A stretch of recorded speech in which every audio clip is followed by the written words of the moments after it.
With Venezuela in line for a new leader, the United States is looking to improve ties with a minimum of disruption.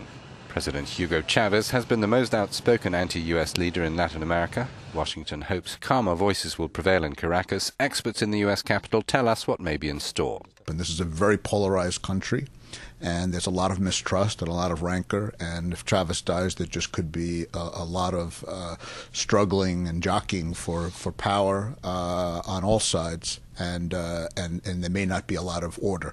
In that case, the armed forces would probably have to play a very, very important role.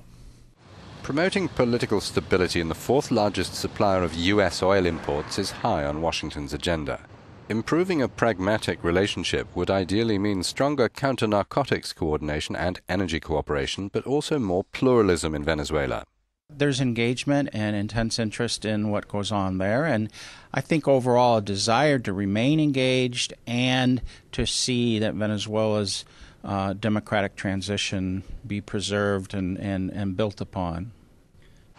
Underlying this remark is the nature of leadership in Venezuela. Chavez taught the people to resent the U.S. even while he did major business with it. The oil is still flowing from Venezuela to the United States. Venezuela needs it to sustain its economy. Under Chavez, the Venezuelan economy has been very dependent on oil, as it was before. And the United States is the main consumer and the main market. Even though they've tried to diversify, it's just everything is set up so that it favors the United States. Chavez championed a Latin America free of U.S. influence and built alliances with U.S. enemies. Yet neither of these sides to the extrovert leader benefited Venezuela's economic efficiency, and they made it difficult for U.S. administrations to talk to Caracas.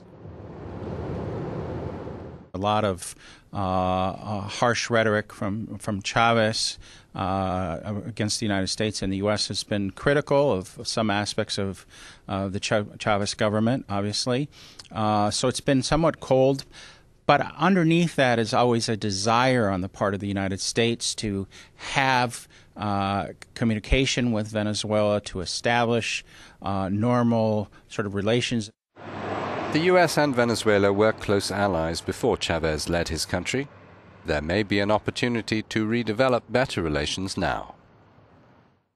The Obama administration is already planning for the post-Chavez era, although the State Department has been very careful not to show it. On top of the wish list is an exchange of ambassadors. That would give the embassy behind me a real meaning. Stefan Grobe, Euronews, Washington.